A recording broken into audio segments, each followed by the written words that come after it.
મિત્રો, આજના વિડીયોમાં આપણે જાણીશું વિટામિન ડી અને B12ની કમી દૂર કરવાના 4 સૌથી પાવરફુલ શાકાહારી ઉપાય. જો તમને થાક, કમજોરી, હાથ પગમાં અચાનક ઝંઝનાટી અને સાંધાનો દુખાવો કે કોઈ પણ પ્રકારનો શરીરનો દુખાવો રહેતો હોય તો આ વિડીયો તમારા માટે જ છે. મિત્રો, શું તમે સવારે 8-9 કલાકની ઊંઘ પૂરી લીધા પછી પણ થાકેલા ઉઠો છો? શું તમારા સાંધામાં અને કમરમાં સતત એક અજીબ દુખાવો રહે છે? શું તમને નાની નાની વાતો ભૂલી જવાની આદત પડી ગઈ છે કે પછી હાથ પગમાં અચાનક ઝંઝનાટી અને ખાલી ચડવા લાગે છે? જો તમારો જવાબ હા છે તો સાવધાન થઈ જજો. તમે કદાચ એવું વિચારતા હશો કે આ તો ઉંમરની અસર છે અથવા કામનો થાક છે, પણ ના મિત્રો, અસલી પ્રોબ્લેમ કંઈક બીજી જ છે જે બિલકુલ અવાજ કર્યા વગર તમારા શરીરને અંદરથી ખોખલું કરી રહી છે. આપણા ભારત દેશમાં જે 12 માસમાં સૂર્યદેવની અસીમ કૃપા રહે છે, ત્યાં એક અત્યંત ચોંકાવનારો રિપોર્ટ સામે આવ્યો છે. ભારતના લગભગ 90% લોકોના હાડકાં વિટામિન ડીની ભયંકર કમીના કારણે અંદરથી બરડ થઈ રહ્યા છે. અને આનાથી પણ મોટો આંચકો તમને ત્યારે લાગશે જ્યારે તમે જાણશો કે આપણા દેશના 75%થી વધુ લોકો, અને એમાંય ખાસ કરીને શાકાહારી લોકો, વિટામિન B12ની એવી જીવલેણ ઉણપનો શિકાર બની રહ્યા છે જે ભવિષ્યમાં લકવો પણ લાવી શકે છે. વિચારો, દુનિયાના સૌથી વધુ તડકાવાળા દેશમાં અને આટલા પૌષ્ટિક શાકાહારી ભોજનની સંસ્કૃતિ હોવા છતાં આપણે આ બે સૌથી મહત્વના વિટામિન્સ માટે કેમ બલખા મારી રહ્યા છીએ? આપણી રોજબરોજની લાઈફસ્ટાઈલ અને રસોડાની કઈ નાની ભૂલો આપણે માટે ઝેર સમાન બની રહી છે? મિત્રો, આજના આ ખાસ અને ખુલાસાવાળા વિડીયોમાં આપણે આ મોટા રહસ્યો પરથી પડદો ઉઠાવીશું. આજે હું તમને જણાવીશ કે શાકાહારી લોકો માટે કુદરતે કઈ જાદુઈ અને શક્તિશાળી સ્ત્રોતો બનાવ્યા છે જેનો ઉપયોગ કરીને તમે ગણતરીના દિવસોમાં જ તમારા શરીરમાં નવી ઉર્જાનો સંચાર કરી શકો છો. પણ આ બધું જાણતા પહેલાં તમારે એક નાનકડું કામ કરવાનું છે. નીચે કમેન્ટ બોક્સમાં લખીને જણાવો કે તમારા શરીરમાં હાલમાં કઈ તકલીફ સૌથી વધુ જોવા મળી રહી છે. વાળ ખરવા, થાક લાગવો કે પછી સાંધાનો દુખાવો? ચાલો હવે સૌથી પહેલાં વિટામિન ડીના મૂળ સુધી પહોંચીએ. આપણા શરીરને જાતે જ વિટામિન ડી બનાવવા માટે સૂર્યના યુવી કિરણોની જરૂર પડે છે. વિજ્ઞાનનો નિયમ છે કે આ કિરણો સૌથી વધુ માત્રામાં બપોરે 11થી લઈને 2 વાગ્યા સુધી વચ્ચે જ ધરતી પર આવે છે. પરંતુ અહીં બે મોટી સમસ્યાઓ છે. પહેલી સમસ્યા એ છે કે આપણે ભારતીયો આકરા તડકાથી બચવા હંમેશા છાંયડો શોધીએ છીએ, અને જો ક્યારેક તડકો લઈએ છીએ તો કાચની બારીવાળી એસી ઓફિસમાં કે ગાડીમાં બેઠા બેઠા લઈએ છીએ. તમને જાણીને નવાઈ લાગશે કે બારીનો કાચ સૂર્યના અગત્યના યુવી કિરણોને 100% બ્લોક કરી દે છે. એટલે કે કાચમાંથી આવતો તડકો તમારા શરીરમાં 1% પણ વિટામિન ડી બનાવતો નથી. બીજું મોટું કારણ, આપણી સ્કિનમાં મેલાનિન હોય છે જે ભારતીયો શામ કે ઘઉં વર્ણના હોય છે. એને આ ઘેરો રંગ સનબર્નથી તો બચાવે છે, પરંતુ વિટામિન ડી બનવા દેતો નથી. તેથી આપણે વિદેશીઓ કરતાં 3 ગણો વધારે તડકો ખાવો પડે છે. મિત્રો, શાકાહારી ભોજનમાં કુદરતી રીતે વિટામિન ડી બહુ જ ઓછું હોય છે, પણ જો તમે આ સ્માર્ટ ઉપાયોને ડિટેલમાં સમજી લેશો તો ક્યારેય દવાની જરૂર નહીં પડે. તો ચાલો હવે જાણીએ શાકાહારીઓ માટે વિટામિન ડીના 100% શક્તિશાળી અને પ્રભાવી ઉપાયો. પહેલો ઉપાય, સૂર્ય સ્નાનનો સાચો નિયમ. વિટામિન ડી મેળવવાનો સૌથી પાવરફુલ અને મફત રસ્તો તડકો જ છે, પણ તેની સાચી રીત જાણવી ખૂબ જરૂરી છે. વૈજ્ઞાનિકો શેડો રૂલ એટલે કે પડછાયાનો નિયમ આપે છે.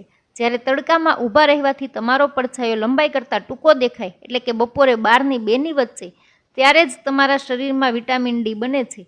અઠવાડિયામાં 5 દિવસ 25 થી 40 મિનિટ માટે આ તડકો લો, પણ શરત એ છે કે ચહેરો, બંને હાથ અને પગ સંપૂર્ણ ખુલ્લા હોવા જોઈએ. જો તમે આખું શરીર ઢાંકી દેશો કે મોંઘા સનસ્ક્રીન લોશન લગાવી દેશો તો સૂર્યના કિરણો ત્વચાની અંદર પ્રવેશી શકશે જ નહીં અને તમારી મહેનત ઝીરો થઈ જશે.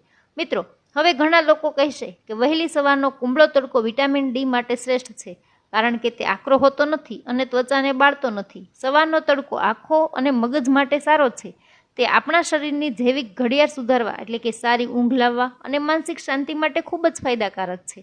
પરંતુ જો તમારો મુખ્ય હેતુ વિટામિન ડીની ઉણપ પૂરી કરવાનો હોય તો સવારના તડકામાં 2 કલાક બેસવાથી પણ કોઈ ખાસ ફાયદો થશે નહીં.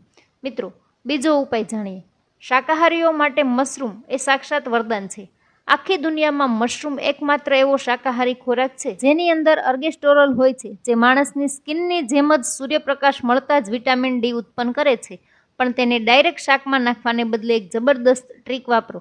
મશરૂમને લાવીને તેને ઊંધા એટલે કે તેની છત્રીનો અંદરનો ભાગ સૂર્ય તરફ રહે તેમ કાપીને ભયંકર તડકામાં 45 મિનિટ માટે મૂકી દો. આ નાનકડી પ્રોસેસથી તેમાં વિટામિન ડીનું લેવલ 2000 ગણું વધી જાય છે. ત્યારબાદ તેને દેશી ઘી કે માખણમાં હલકું સાંતળીને ખાઈ લો. આ એક ચમત્કારી ઉપાય છે. મિત્રો, ઘણા લોકો એવું માને છે કે મશરૂમ શાકાહારી નથી, પણ હું તેનો સ્પષ્ટ અને વૈજ્ઞાનિક જવાબ આપું તો મશરૂમ 100% શુદ્ધ શાકાહારી છે. વિજ્ઞાનની ભાષામાં મશરૂમ એ કોઈ પ્રાણી નથી અને છોડ પણ નથી. તે ફંગસ એટલે કે ફૂગની શ્રેણીમાં આવે છે. તેમાં કોઈ પ્રાણીજ તત્વ કે માંસ કે રક્ત હોતું નથી અને તેને ઉગાડવા કે ખાવામાં કોઈ જીવ હત્યા થતી નથી. તે જમીન કે ઓર્ગેનિક ખાતર પર બીજમાંથી જ ઉગે છે. તેથી કોઈ પણ ચુસ્ત શાકાહારી વ્યક્તિ નિસંકોચ તેનો ઉપયોગ કરી શકે છે. ત્રીજો ઉપાય જાણીએ. મિત્રો, આજથી તમે બજારમાં જાઓ ત્યારે એક સ્માર્ટ ગ્રાહક બનજો. દૂધની થેલી, દહીં અને રસોઈના તેલના પેકેટ પર ધ્યાનથી જોજો. તેના પર ભારત સરકારના FSAનો +F લોગો છાપેલું હશે. આનો અર્થ એ છે કે ફોર્ટિફિકેશન કંપનીઓએ તેમાં લેબોરેટરીમાં તૈયાર કરેલું શુદ્ધ શાકાહારી વિટામિન ડી વધારાનું ઉમેરેલું છે, જે રોજિંદા વપરાશમાં આ ફોર્ટિફાઈડ દૂધ અને તેલ વાપરવાથી તમારા પૂરા પરિવારની વિટામિન ડીની કમી ઘરે બેઠા જ પૂરી થવા લાગશે. મિત્રો, હવે વાત કરીએ આપણા બીજા અને સૌથી ખતરનાક પ્રોબ્લેમ વિશે, વિટામિન B12. મિત્રો, આ એક એવું વિટામિન છે જે કોઈ જમીનમાં ઉગતી વનસ્પતિ, ફળ કે શાકભાજીમાં હોતું જ નથી. તે બેક્ટેરિયા દ્વારા જ બને છે. વિટામિન B12 આપણા મગજ અને ચેતાતંત્ર એટલે કે નર્વસ સિસ્ટમનો ખોરાક છે. જ્યારે શરીરમાં B12 ઘટે છે ત્યારે આપણા જ્ઞાનતંતુઓ પરનું કવર તૂટવા લાગે છે, જેના કારણે હાથ પગમાં કીડીઓ ફરતી હોય તેવી ઝંઝણાટી થાય છે અને યાદશક્તિ કમજોર પડી જાય છે. હવે શાકાહારી લોકો માટે આ બહુ મોટો પડકાર છે. એમાં પણ આપણે અજાણતા બે બહુ મોટી જીવલેણ ભૂલો રોજ કરીએ છીએ. પહેલી ભૂલ, ભોજન સાથે ચા કોફીનું સેવન.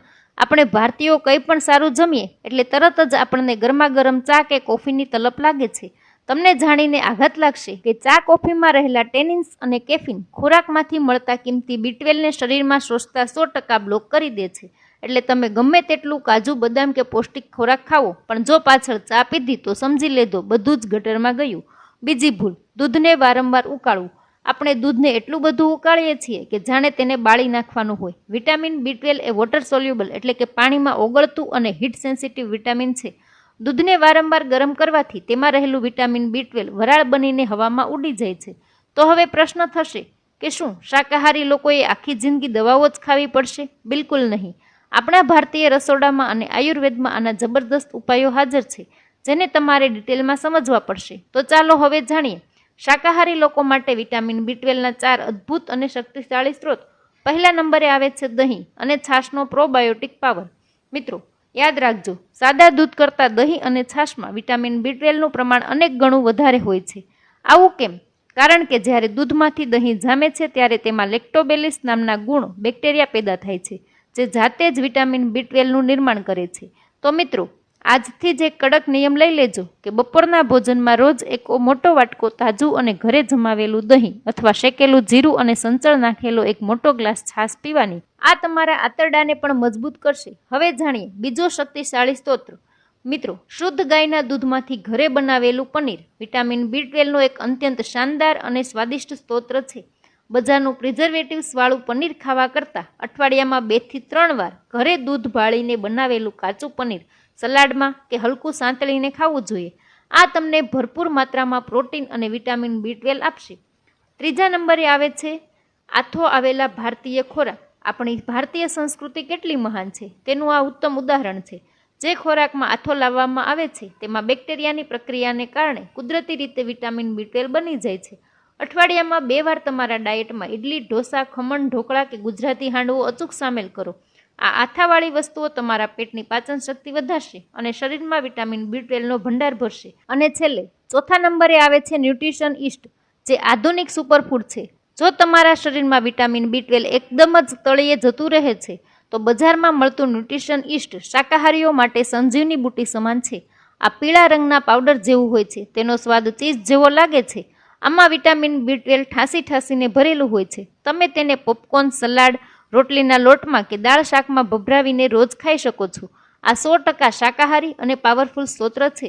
અને હા મિત્રો, આ 4 ઉપાયોની સાથે સાથે ચા કોફીનો નિયમ કડક રીતે પાળજો. ભોજન અને તમારી ચા કે કોફી વચ્ચે હંમેશા 1.5 થી 2 કલાકનું અંતર રાખવું જ પડશે. તો જ આ ખોરાક શરીરમાં વિટામિન B12ની ઉણપ દૂર કરશે. મિત્રો, વિડીયો પૂરો કરતા પહેલા એક ખુલાસો મારે તમને કરવો છે, જે કદાચ તમારો જીવ બચાવી શકે છે. આ વિડીયો જોઈને કે ઇન્ટરનેટ પરથી ક્યાંયથી પણ વાંચીને અડધા ડોક્ટર બનીને સીધા જ મેડિકલ સ્ટોરમાંથી વિટામિન ડી હાઈ ડોઝ એટલે કે મોટા પાવડરના ઇન્જેક્શન કે કેપ્સ્યુલ લઈને જાતે ખાવાનું ક્યારેય શરૂ ના કરતા. ભારતના એક મોટા મેડિકલ રિસર્ચમાં સામે આવ્યું છે કે જે લોકોએ કોઈપણ જાતના બ્લડ ટેસ્ટ કરાવ્યા વિના આડેધડ વિટામિન ડીની 60,000 આયુની ગોળીઓ ખાધી, પરિણામ શું આવ્યું? તેમની કિડની ડેમેજ થઈ ગઈ અને અમુક કિસ્સાઓમાં લોકોએ જીવ પણ ગુમાવવો પડ્યો. આ પાછળનું વિજ્ઞાન સમજો. વિટામિન B12 જો શરીરમાં વધી જાય તો તે પેશાબ બાટે બહાર નીકળી જાય છે, પરંતુ વિટામિન ડી એ ફેટ સોલ્યુબલ એટલે કે ચરબીમાં ઓગળતું વિટામિન છે. તે પેશાબ બાટે બહાર નીકળતું નથી, પણ તમારા લીવર અને ચરબીમાં જમા થતું જાય છે. વધુ માત્રામાં લેવાથી તે શરીરમાં ઝેર બની જાય છે, જેને મેડિકલ ભાષામાં હાઇપર વિટામિનોસિડી કહે છે. શરીરમાં કેલ્શિયમ વધી જાય છે અને પથરી થઈ જાય છે. માટે મારી તમને ખાસ વિનંતી છે કે વર્ષમાં એકવાર લેબોરેટરીમાં જઈને સંપૂર્ણ બ્લડ ટેસ્ટ ચોક્કસ કરાવો અને રિપોર્ટ જોયા પછી તમારા ડૉક્ટર જેટલો ડોઝ લખી આપે એટલો જ લો. મિત્રો, આ વિડીયો બનાવવામાં ઘણી મહેનત અને રિસર્ચ લાગી છે. જો આજના આ વિડીયોએ ખરેખર તમારી આંખો ખોલી હોય, શાકાહારી હોવા છતાં વિટામિન ડી અને B12 કેવી રીતે મેળવવું તેનો આ ઊંડાણપૂર્વકના ઉપાયો તમને ઉપયોગી લાગ્યા હોય તો આ વિડીયોને અત્યારે જ એક લાઇક જરૂરથી આપજો અને તમારી એક લાઇક મને આવા વધુ સારા વિડીયો બનાવવા માટે મોટું પ્રોત્સાહન આપે છે. મિત્રો, આ કિંમતી માહિતીને માત્ર તમારા પૂરતી સીમિત ન રાખતા વોટ્સઅપ અને ફેસબુક પર તમારા દરેક શાકાહારી મિત્રો અને પરિવારજનોના ગ્રુપમાં શેર કરજો, જેથી તેઓ પણ જાગૃત થાય અને ભવિષ્યની મોટી બીમારીઓથી બચી શકે. જો તમે આ ચેનલ પર પહેલીવાર આવ્યા છો અને ભવિષ્યમાં પણ આવા જ ખૂબ જબરદસ્ત અને સાચા ડિટેલ રિસર્ચવાળા હેલ્ધી વિડીયો તમારા પોતાની ગુજરાતી ભાષામાં જોવા માંગો છો તો અત્યારે જ ચેનલને સબસ્ક્રાઇબ કરી લો અને બાજુમાં આપેલું બેલ આઇકોન દબાવી દો, જેથી નવો વિડીયો આવતા જ તમને નોટિફિકેશન મળી જાય. મિત્રો, ફરી મળીશું એક માહિતીસભર નવા વિડીયોમાં. ત્યાં સુધી તમારા અને તમારા પરિવારના સ્વાસ્થ્યની પૂરી કાળજી રાખો. હંમેશા હસતા રહો, મુસ્કુરાતા રહો અને રોજ હેલ્થ વિશે કંઈક નવું શીખતા રહો, જેથી તમે આજીવન 100% ફિટ અને હેલ્ધી રહી શકો. ત્યાં સુધી સ્વસ્થ રહો, મસ્ત રહો. જય શ્રી કૃષ્ણ. રાધે રાધે.